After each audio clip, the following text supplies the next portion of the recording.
Question है 14/33 33।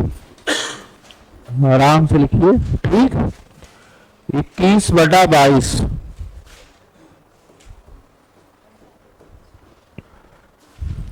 और 42/55।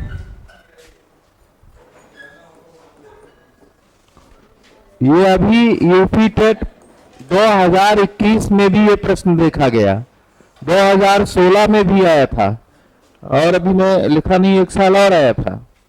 तो इस पे दो चीजें मिलके आ रही हैं, एक तो एलसीएम, दूसरा एचसीएफ।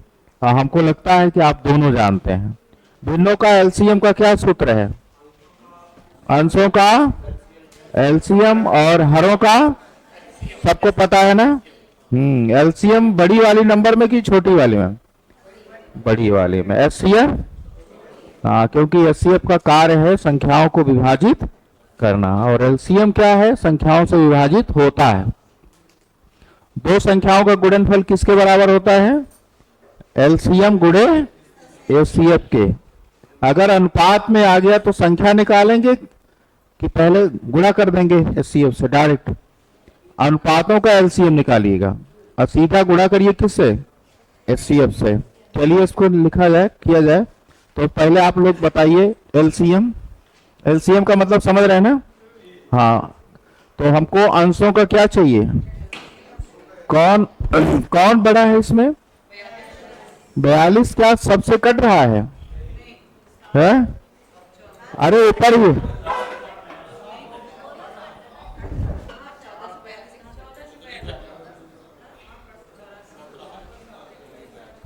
बड़ी नंबर में तो एलसीएम होता है, तो क्या 42 तीनों से कट रहा है? तो हो गया। पहले 42 लिखिए ना सर। अभी अंश में तो आ गया 42, हर में एचसीएफ चाहिए है 11। बस हो गया भाई। आप पढ़े हैं एचसीएफ क्या होता है? दो संख्याओं का हम अंतर लेते हैं। क्या करते हैं? अंतर। अगर अंतर सबको काट दे रहा है तो क्या हो जाएगा? एचसीएफ हो जाएगा। अब किसी में ले लीजिए, इसमें भी कितने का अंतर है, और इस नजदीकी ही ले, एक में ही ले लें, कोई जरूरी नहीं सब में लेना है। एक में ले लीजिए जो नजदीक हो, पास पास हो। जैसे अभी कोई कह दे 4 है, 5 है, 999 है, इसका एचसीएफ क्या आएगा? 1 सेकंड बताइए। 1 आएगा, क्योंकि नजदीकी संख्या का अंतर क्या है? 1 है। ठीक, इसको ध्यान ही नहीं देना। कौन? हाँ, ये तीनों आपस में सहभाज्य ही हैं। वैसे भी होता। ये आया है सर, ये क्वेश्चन आया है, अभी हम आपको लिखवाएंगे। ये क्वेश्चन आपके पेपर में आया जो मैंने लिखवाया है, लेकिन आइए इसको करते हैं। तो 42/11 सबका आंसर आ गया। ये चीज सीख गए कि नहीं? ये सबके संज्ञान में है, ये 2021 में आया। और सुनिए, अभी इसका आप लोग जो है ना, एलसीएम हो गया, एचसीएफ भी निकालिए, जिसको हम लोग मासा बोलते हैं। हाँ, उसको भी निकालिए। तो मासा हमेशा किस में जाता है? छोटी में। किस में? लेकिन छोटी संख्या सबको डिवाइड करे तब। है क्या है? हाँ, 14-21 को नहीं काट पाएगा। अंतर भी कितने का है? 7। तो अगर हम एचसीएफ लेते हैं तो सिर्फ अंशों का क्या? एचसीएफ, और जो हर होते हैं उनका एलसीएम। समझ रहे हैं ना? तो 14 तो 21 को नहीं काट पाएगा। अब 14 और 21 का अंतर क्या आया? 7 आया। एक तरीका वो है, अगर 14 नहीं काट रहा तो उसको काट दीजिए 2 से, तो 2 गुणा 7 होगा कि नहीं? 2 गुणा 7 होगा कि नहीं? इसमें कौन बड़ा है? क्या अब 7 सबको काट रहा है, तो हो गया एचसीएफ। अंश का एचसीएफ क्या आ गया? 7। हरों का क्या चाहिए? एलसीएम चाहिए। अब इसमें आप जो है ऐसे लिख के बनाएंगे कि ऐसे कॉमन विधि से कर लेंगे। कॉमन विधि जानते हैं ना, सबसे बड़ा इसमें कॉमन क्या है, 11 ले लीजिए। 11 लेने के बाद 3, 2, 5। अब इसमें कुछ कॉमन नहीं है तो क्या करते हैं, गुणा कर देते हैं। गुणा सबसे पहले किस में करते हैं, शून्य वाले को, जिसमें शून्य मिल जाए। यहां से 10 हो गया और इधर गुणा कर दें 110, 3 से कर दें तो आपका आ गया। देखिए ये आंसर। तो सबको ये प्रश्न समझ में आ गया? आएगा पेपर में, करके आएंगे ना? हाँ जरूर करके आइएगा। दोनों चीजें हमने बता दी। हो गया सर जी। अब आगे लिखिए, अगला क्वेश्चन 2015 में पूछा है। लिखिए, हटा दें इसको,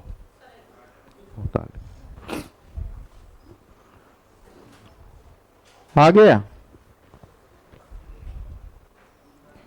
अगला क्वेश्चन है, मैडम आगे बढ़ा गया है। 2 सह अभाज्य संख्याओं का मासा होगा, ऐसे आया पेपर में।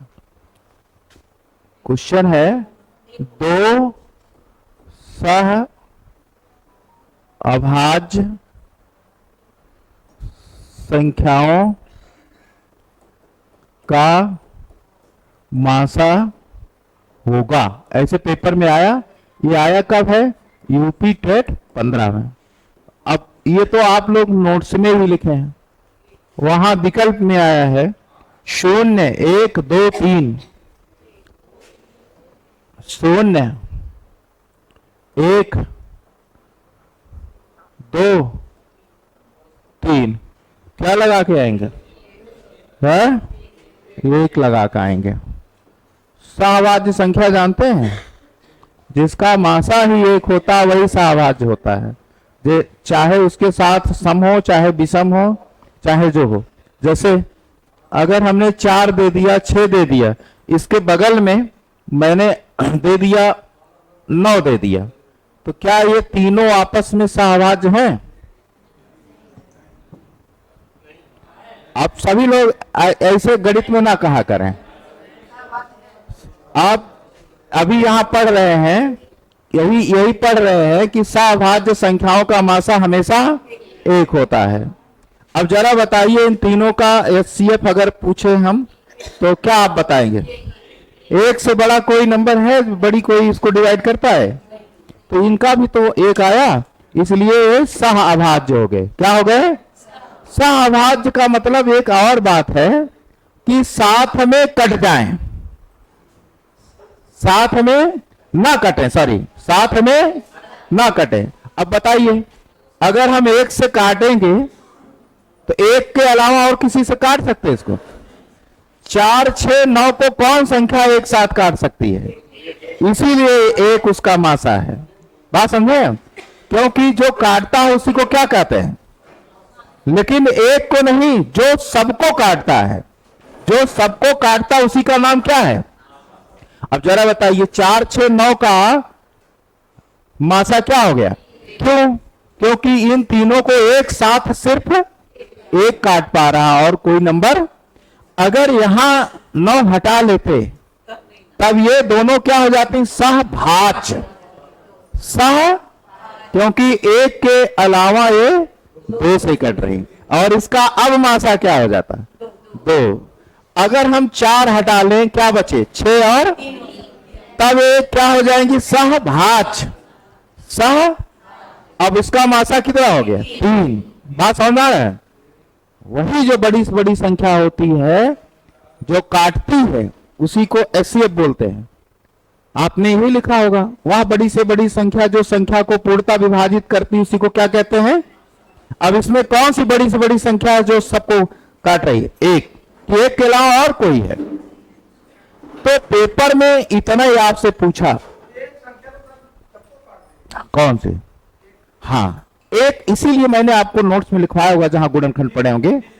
1 सबका गुणनखंड होता है, 1 सबका गुणनखंड होता है।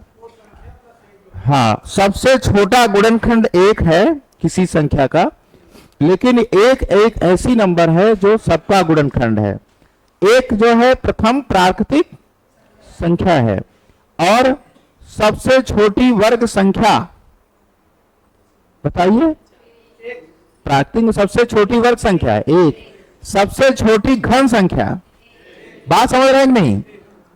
और n पावर के लिए, घातांक के लिए कौन सी ऐसी संख्या है जो अपना मान हमेशा उतने ही देता है जितना उसकी आधार है। एक पर कोई भी पावर आप जैसे लगा लें, है ना, बोलिए।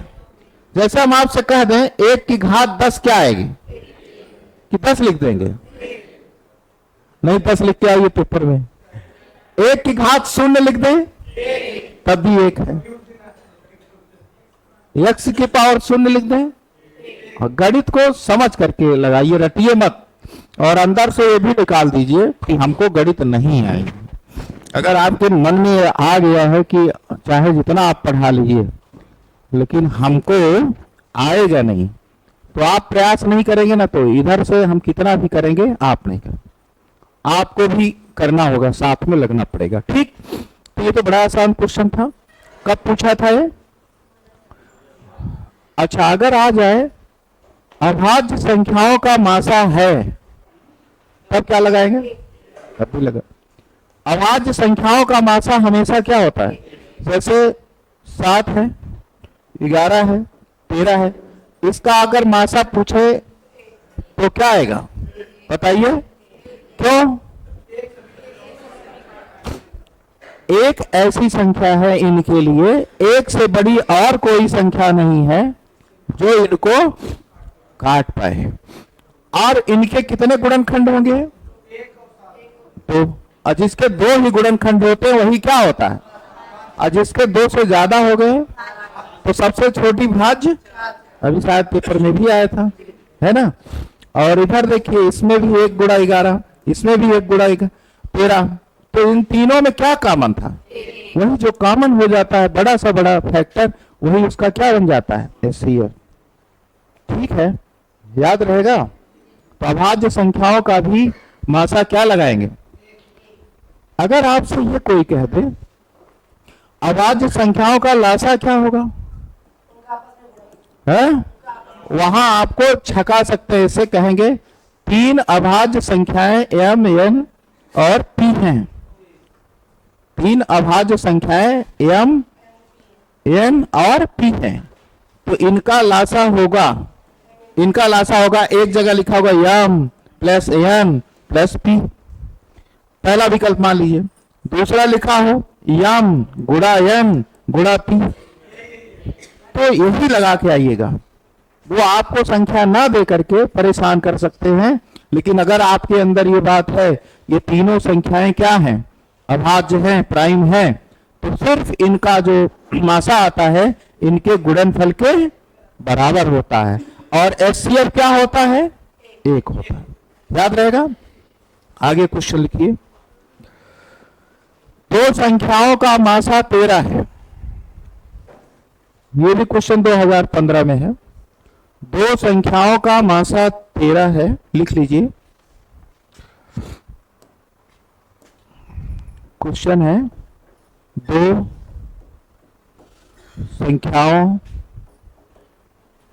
का मासा 13 है। बहुत से लोग लिख भी नहीं रहे। इनका लासा 1989 है। अब आप लोग बताइएगा क्या सूत्र बनेगा। एक संख्या ऐसे, उनमें से एक संख्या 117 है, 117 है, तो दूसरी संख्या होगी, ऐसे है क्वेश्चन। ये है यूपी टेट 2015। तो हमारे सभी साथी इसको लगा लेंगे। 221। तो दो संख्याओं के संदर्भ में एलसीएम और एचसीएफ के संदर्भ में, दो संख्याओं के संदर्भ में एलसीएम और एचसीएफ के संदर्भ में हम लोग कौन सा सूत्र पढ़े हैं? क्या आप लोग ये जानते हैं? पहली संख्या गुणे दूसरी संख्या। n1 का मतलब पहली संख्या, n2 का मतलब, और क्या पढ़े हैं? एलसीएम वही मासा, और गुणे क्या? एचसीएफ वही हाँ ये लासा और ये मासा। अब जो ये सूत्र है इसमें आपको केवल संख्या रख देनी है। बताइए करके आएंगे ना कि इसको भी छोड़ के आएंगे? एक संख्या कितनी दी गई है? 117। इसके स्थान पर 117 लिख दें, इसको n2 लिख दें क्योंकि ये पता करना है। ये कितना दिया है? 989 दिया है और ये 13। अब देखिए 13 का पहाड़ा अगर याद है तो कोई दिक्कत, बराबर पर राशियां कटती हैं। इधर वाला इधर वाले का दुश्मन है, उधर वाला भी इसका है, तो दुश्मन दुश्मन को काटेगा। 13 का पहाड़ा याद है? तो 13 का पहाड़ा इसमें पढ़ेंगे कि उसमें पढ़ेंगे? हाँ नहीं, यही बर्बाद हुई ना। 13 का पहाड़ा क्या बात? अब 9 का पहाड़ा याद है? इधर पढ़िए, 9 दूनी 18, बचा 1 बना, हाँ फिर 1, 221 हो गया। तो हम लोग यहाँ आंसर क्या लिख के आएंगे? विकल्प में रहेगा, चयन करना रहेगा। ये भी क्वेश्चन आपका कब पूछा है? ऐसे क्वेश्चन पूछ रहा है, बहुत लेंदी नहीं पूछ रहा है। अब लिखिए 2016 वाला क्वेश्चन, भिन्न ही है, छोटा सा भिन्न है, 2016 में पूछा है। अगर आप लोगों की अनुमति हो तो हटा दें इसको। हटा दिया जाए, नहीं पीछे भी उधर हटा दें। चलिए लिखिए 2/3 क्वेश्चन है हम लोगों का, 2/3 तथा ये 2/3 क्या है? भिन्न है कि भिन्न है, कि परिमेय है? परिमेय भी है। सभी भिन्न क्या होते हैं? सभी भिन्न परिमेय होते हैं, लेकिन सभी परिमेय भिन्न नहीं है। जैसे ऋण 4/3 ये सिर्फ क्या है? लेकिन ये भिन्न नहीं है। केवल शून्य क्या है?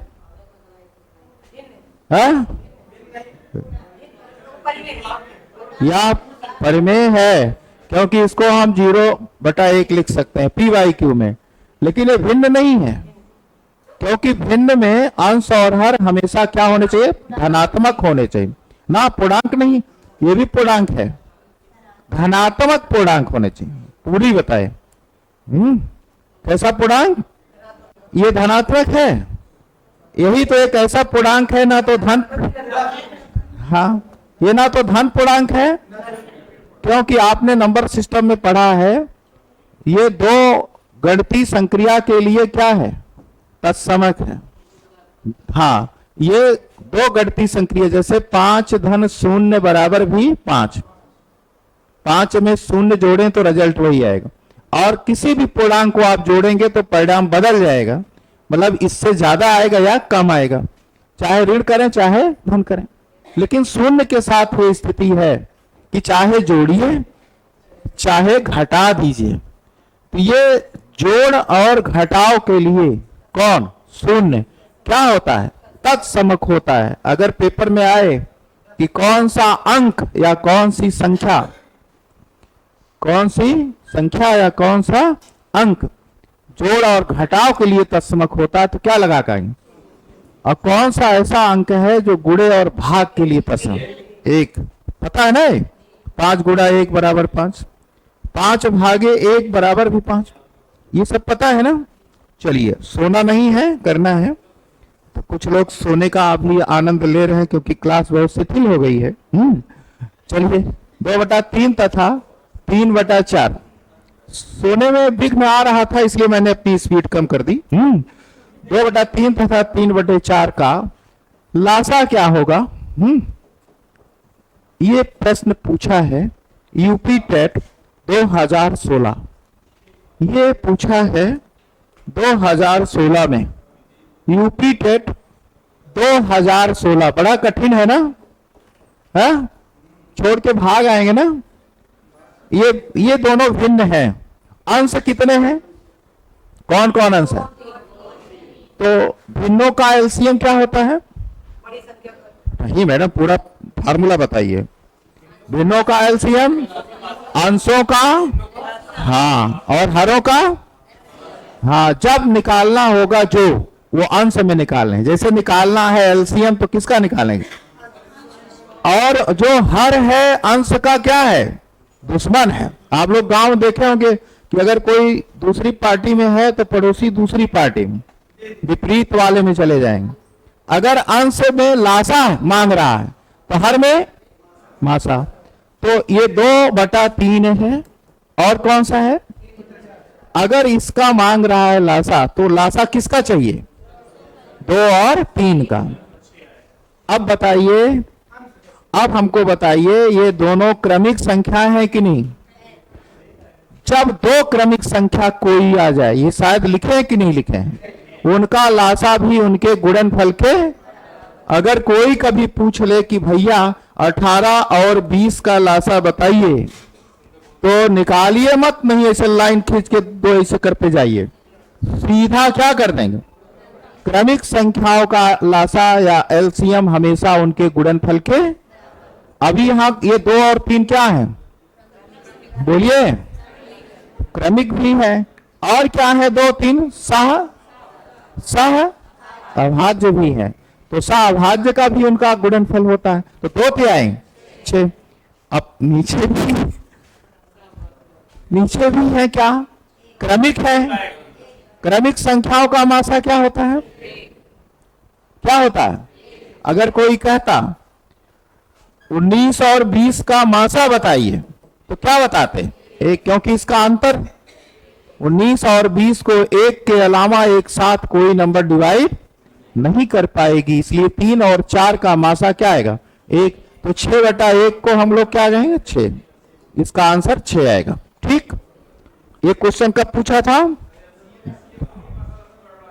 हाँ, अभी आप लोगों से मेरी जो बैड रिपोर्ट गई है यही कि आप ज्यादा इंग्लिश बोलते हैं और आप बहुत ज्यादा फास्ट पढ़ाते हैं। ये मेरी जो बैड रिपोर्टिंग है आप लोगों के माध्यम से यही गई है। तो मैंने अपनी स्पीड भी कम कर ली, अब मैं टोटल हिंदी में पढ़ाऊं।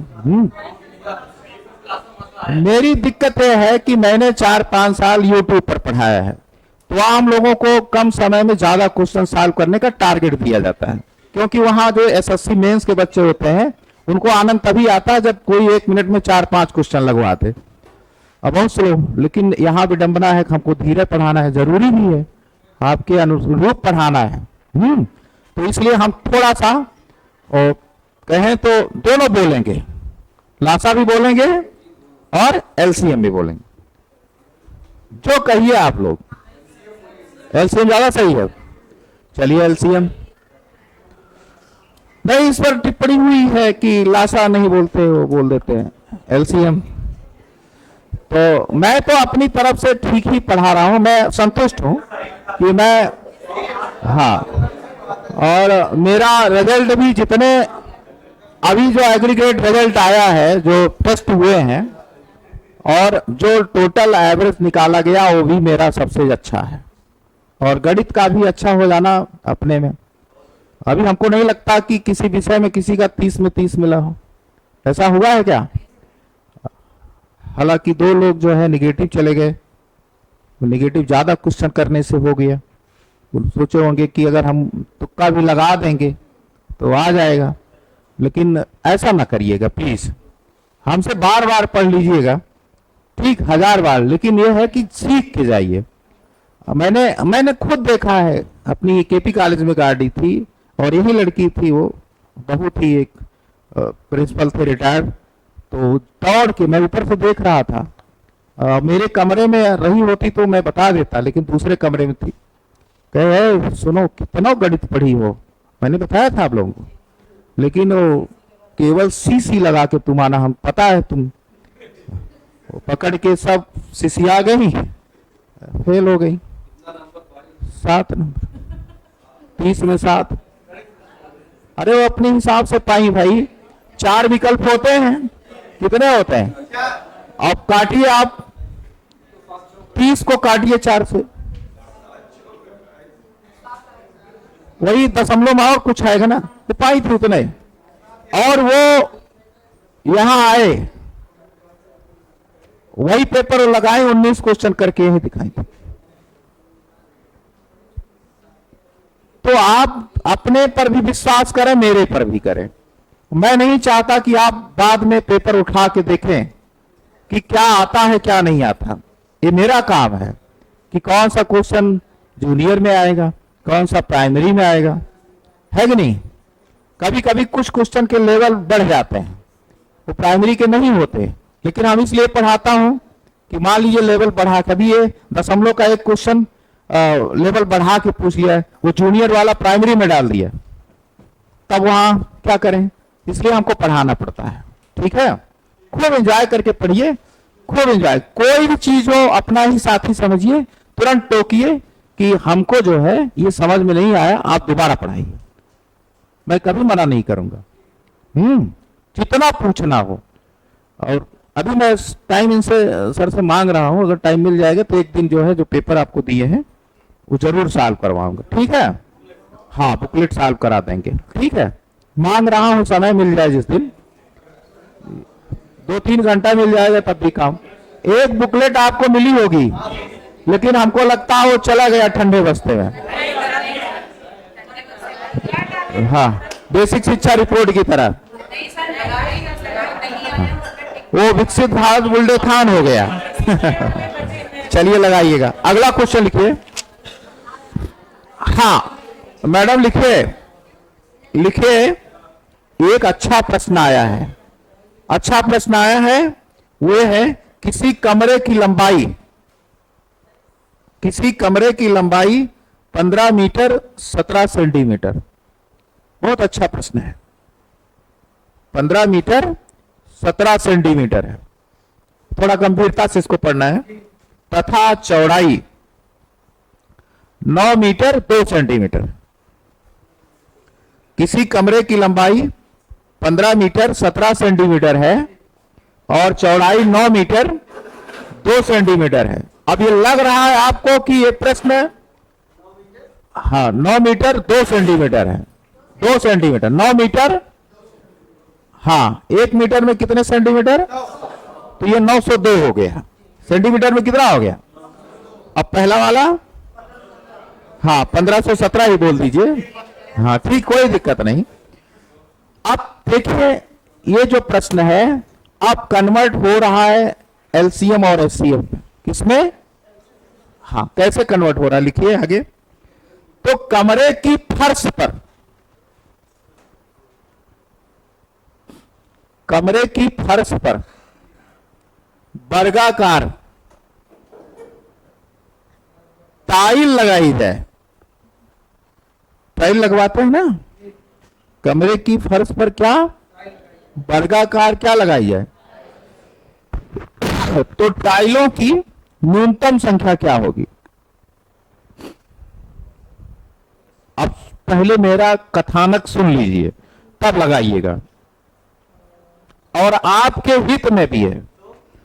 तो टाइलों की न्यूनतम संख्या क्या होगी, अधिकतम नहीं। अब सुन लीजिए, पहले सुन लीजिए सर, हाँ अब इसे लाशा मत बोल दीजिए, पहले बात हमारी सुन लीजिए। जब भी आपको कमरे पर टाइल लगानी हो तो आप अब चीज ध्यान से सुनिएगा, ऐसी टाइल खरीदिएगा जो लंबाई को भी काट दे और किसको, नहीं तो आपको मिस्त्री काट देगा, वो लाएगा ऐसी अनाप शनाप टाइल कि जब आपका कमरा ऐसे होगा, मान लीजिए ऐसे है ना, वो 3 बाई 3 का ला दिया, कितना, और ये 16 बाई 12 का कमरा है आपका, जो कमरा आप बनवाना चाहते हैं, वो 3 बाई 3 का ला दिया, तो 3 बाई 3 तो इसको काटेगा ना भैया, लेकिन इसको नहीं काट पाएगा। 5 टाइल तो लगाएंगे फिर बच जाएगा ना, तो जितनी टाइलें कटेंगी डिजाइन भी खराब होगी और आपका पैसा भी जाएगा। मेरी बात ऊंची बात है, समझिए इसको। जब आप दुकान पे जाइए तो ये नाप लेके जाइए, लंबाई और चौड़ाई, और ऐसे टाइल का चयन करिएगा जो इसमें एकदम फिट बैठे, मतलब लंबाई को भी काटे और किसको, चौड़ाई को काटे, वही टाइल एकदम फिट लगवाइए। तो जो काटती है उसको क्या कहते हैं? यस, क्या कहते हैं? एचसीएफ। किसका? लंबाई का और चौड़ाई का। अब आप लिखिए 23, 4 बार तो जाएगा नहीं, 23 कितना 51,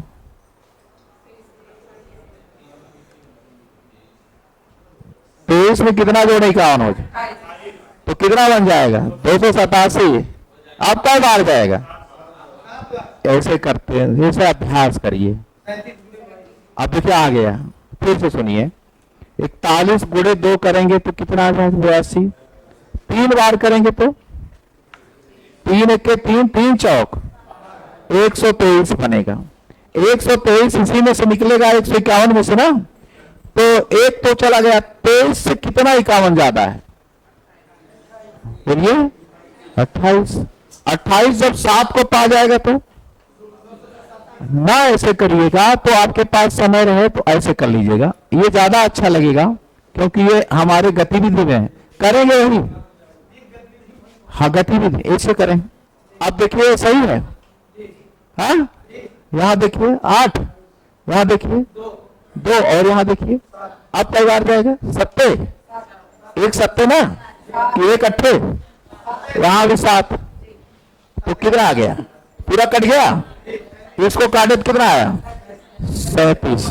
37 गुणे 22, 37 गुणे 22। लिखिए 37 गुणा 22। अब कहोगे अब तो और दिक्कत हो रही है, अब तो और दिक्कत हो रही है, कौन 22 का पहाड़ा पड़े? चलिए 11 का पहाड़ा पता है? हाँ वैसे करेंगे हम, कह रहे हैं और कुछ लिखिए। जैसे इसको हम 11 गुणे 2 लिखते हैं तो ये कितना हो जाएगा? बताइए थोड़ा सा। हाँ हाँ, और ये बगल में क्या हो गया? इनको हटा दिया, अब तो हो जाएगा। बताइए तो 814 टाइल आपको खरीदनी पड़ेगी। कितनी? आप सोचिए प्रश्न आ जाए तो दिक्कत करेगा। शुरुआत में क्या नहीं समझ पाए? हाँ 41 हमने इतना कथानक बताया तो मैं फिर से बता दे रहा हूं। आपका कमरा जो है, कोई भी आप अपना ही जो गेस्ट रूम में टाइल लगाना चाहते हैं, या विद्यालय में ही आपको आ गया आदेश कि आप टाइल लगवाइए, आप चले जाते हैं, अनाप शनाप टाइल उठा लाते हैं, जो ना तो लंबाई को काट रहा ना तो चौड़ाई को। तो मिस्त्री क्या करेगा? मशीन लाएगा, आप पढ़ाते रहे, आपके सामने ही आपका पैसा वो काटेगा, आवाज करते हुए काटेगा मशीन से। किसी के यहाँ घर बना है टाइल लगते समय? देखिए कितना काटते हैं। लेकिन आप विश्वास करिए जो अच्छे होते हैं, जब कांटेक्ट कोई लेकर के कोई हॉस्पिटल बनाता है ना, तो ये मेरे थ्योरी पर चलता है। वो जो कमरा बन रहा है वो ऑर्डर देता है, इस कमरे में इस नाप की टाइल लगेगी, इस कमरे में इस नाप की टाइल लगेगी, तब उसमें बॉर्डर की डिजाइन भी अच्छी आ जाती है और उसका पैसा भी बचता है। आप सोचिए अच्छी अच्छी टाइलें आप लाते हैं आपके सामने, हम तो कहते संगमरमर पत्थर भी काट काट के इतना सा बड़ा सा बना देते हैं, जितना आपको लगाएंगे ना उससे ज्यादा नुकसान कर देते हैं। एक बार कमरा मकान बनवा के देखिए ना, तो बनवाए होंगे सर, है कटा है कि नहीं? आप टुकड़े होते हैं कि नहीं टाइल के? क्यों होते हैं? क्यों होते हैं? इसलिए होते हैं कि लंबाई और चौड़ाई का वो एचसीएफ नहीं ज्ञात करते। पहले आप टाइल लगवाने के पहले क्या करेंगे? लंबाई का और चौड़ाई का क्या निकालेंगे? हाँ एचसीएफ, जिसको हिंदी में हाँ मासा ज्ञात कर लीजिए। अब 2 विधियां हैं, एक भाग विधि है, एक गुणनखंड विधि है। मैंने भाग विधि से करके दिखाया आपको, तो देखिए भाग दिया तो आया कितना? 41 आया था कि नहीं? तो यह हुआ कि जो भी टाइल लाएंगे, सुनिए मैम, जो भी टाइल लाएंगे वर्गाकार होगी, पेपर में कहा है, तो उसकी लंबाई भी कितनी? ये भी क्यों? जो लंबाई को भी काट दे और चौड़ाई को भी काट दे बराबर, अशेष ना बचे, वही टाइल फिट होगी। देखिए यहां कॉर्नर पे ना ऐसे टाइल होगी। अगर इसके ऐसे किनारे डिजाइन होगी ना तो बड़ी सुंदर डिजाइन बनती है। लेकिन अगर अनाप शनाप लाएंगे, मान लीजिए ये 43 बाई 43 का लाते तो टाइल लगती ठीक से, यहां जाके फंसती किनारे, तो आपके टाइल वो क्या करता? काटता। तो जो लंबाई और चौड़ाई का पहले क्या निकालेंगे? एचसीएफ। कहां? कौन ये? दो संख्या का एचसीएफ निकाल रहे हैं। भाग विधि से देख लीजिए, हम सब बता देंगे, आप पहले से ये समझिए। भाग विधि में बड़ी नंबर में छोटी नंबर से भाग देते हैं और तब तक भाग देते जाते हैं जब तक वो काट ना दे। कौन अंतिम में फाइनल किया है? अब ये तो आपको पता हो गया, इसका और इसका एचसीएफ कितना आ गया। अब हमारे कमरे में, इस कमरे में जो कमरा इतना लंबा और इतना चौड़ा है, इसमें 41 वाली ही टाइल लगेगी। जिसकी लंबाई भी 41 हो वही लगेगी, नहीं आपका नुकसान होगा। आप सुनिए, टाइलों की संख्या बतानी है तो इस पर लगानी है। इस कमरे का क्षेत्रफल क्या आएगा? लंबाई गुणे चौड़ाई। इस टाइल का क्षेत्रफल क्या आएगा? अगर आपसे कोई पूछे कि इस पर सर जी कितनी टाइल लगेगी, तो इसके क्षेत्रफल में इसके क्षेत्रफल से क्या होगा? तो मैंने किया है, मैंने यहां कर दिया है, लंबाई गुणे चौड़ाई, लंबाई गुणे चौड़ाई। अब काटने वाली बात आपको दिक्कत करेगी क्योंकि बहुत अच्छा अभ्यास नहीं है, यही तो। अब कुछ लोग क्या करते हैं, इसको पहले गुणा करेंगे, इसको भी गुणा करेंगे, तब पहाड़ बना के काटेंगे। ऐसा मत करिएगा। मान लीजिए इसको सर हटा सकते हैं, मान लीजिए दिक्कत हो रही है काटने में, तो आप ऐसा करिएगा, हम बता रहे हैं। ये 902 जो है इसको पहले 41 से, अरे भाई एक इसको पकड़ ले, एक इसको पकड़ ले, तो 2 बार वैसी, फिर वैसी 2 बार। भैया हो गया कि नहीं? इनको काट के क्या लिख दिया? 22 लिख दिया। फिर इनको भाई साहब को, इनको पकड़ लाइए, इनको भी 41 से। अब बताइए 4 बार पहाड़ आ जाएगा, 2 बार 3 बार? सर देखिए इधर 3 बार, तो 3 बार में क्या हो जाएगा? अच्छा ये अगर पेपर में इतना आ जाए कि 41 से भाग दे तो आप लोग भाग नहीं देंगे? अब यही आ जाए तो भाग दीजिए। तो देखिए यहां से क्या है 8, यहां से अब देखिए कई बार जाएगा? 7 बार या कहीं भी कैसे आता है? अब देखिए कट गया कि नहीं? तो यहां कितना आ गया? 37। अब हमारे पास 2 ही हैं, 37 गुणे 22। चलिए 2 7 14, 2 तिहाई 7, फिर 2 7 14, 2 तिहाई 6 1 7, 4 का 4 और 7 4 11, 814। ये दिख रहा है ठीक। तो 814 टाइल लगेगी। इस पर एक क्वेश्चन और दे दें, हैं? क्यों काम ना काटें? अगर नहीं काटेंगे, केवल वही काट देंगे, तो ये कहां जाएगा? कमरे के क्षेत्र में ये हम ऐसे करते हैं, इसलिए एचसीएफ ज्ञात करने के लिए हमारा समय बचे। क्या करें? अच्छा उसका निकालते हैं, वो भी निकल आएगा। चलिए मतलब अगर हम तो आपको सजेशन नहीं देंगे कि जब आप फैक्टर बनाइए छोटे में बनाइए, नहीं लगातार सोइए। 2 उपाय है, क्या प्रतिभा? तो हम छोटे में फैक्टर बनाएंगे, बड़े में आप छोटा बनाइए, लेकिन सर कह रहे हैं कि बड़ा वाले बनाइए, तो हम बनाएंगे। वो कितना है? यही है। हमको बताइए ये संख्या किससे कटेगी? कटवे नहीं करेगी। हाँ, इसीलिए नहीं काटे, पागल थोड़ी है, इसीलिए नहीं काटे। अब आप बताइए, अब इसको काटने जाएंगे आप, या तो 41 के पास जाइए, या तो इसीलिए वो दिया है कि अगर कोई हमारा बच्चा इसमें फंस जाएगा तो काट ही नहीं पाएगा, है ना? आप समझे, इसलिए वो गुणनखंड नहीं बना पाएगा। हाँ, तो इससे आप इसको और इससे भाग दीजिए बस, ठीक निकल आएगा। एक छोटा सा क्वेश्चन लिखिए, एक कमरे की लंबाई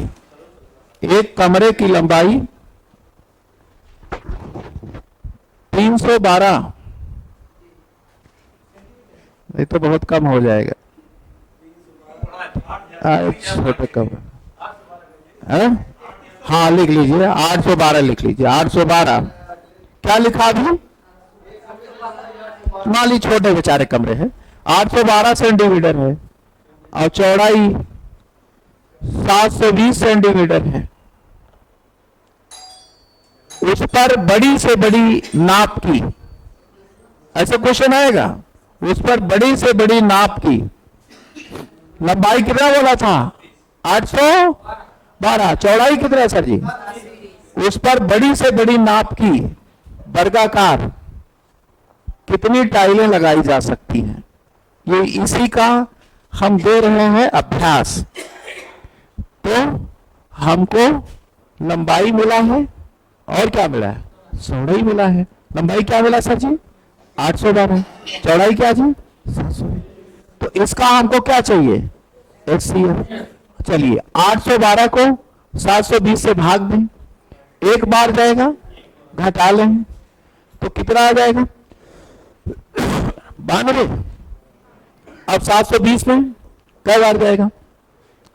7 बार ना, 8 बार, 8 बार, 7 बार, तो 7 दूनी 14 और 7 9 63।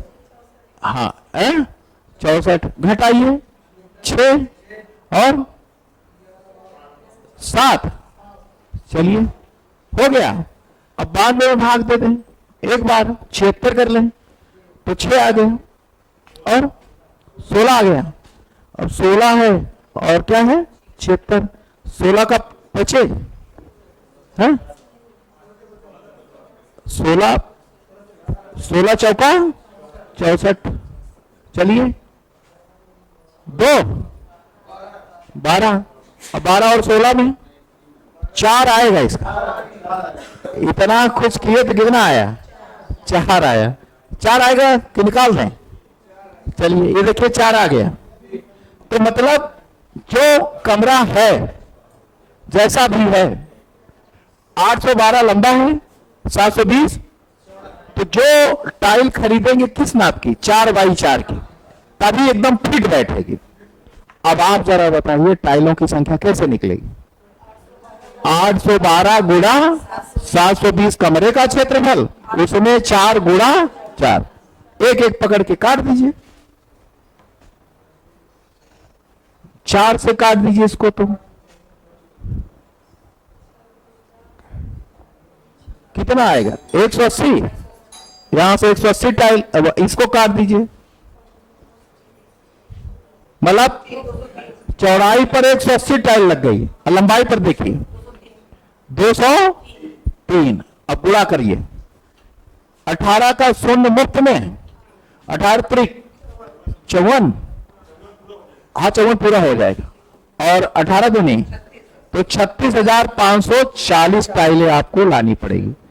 अब इससे आप खर्च भी बता सकते हैं। अगर एक टाइल की कीमत मान लीजिए जितनी हो उससे गुणा कर दीजिए, और आप क्या कर सकते हैं, ठेकेदार जिसको देंगे कहेंगे एक टाइल कितने में लगाए, उससे भी आप निकाल सकते हैं।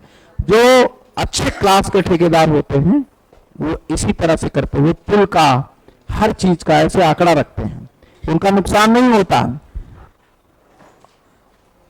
तो आप लोगों को समझ में आया?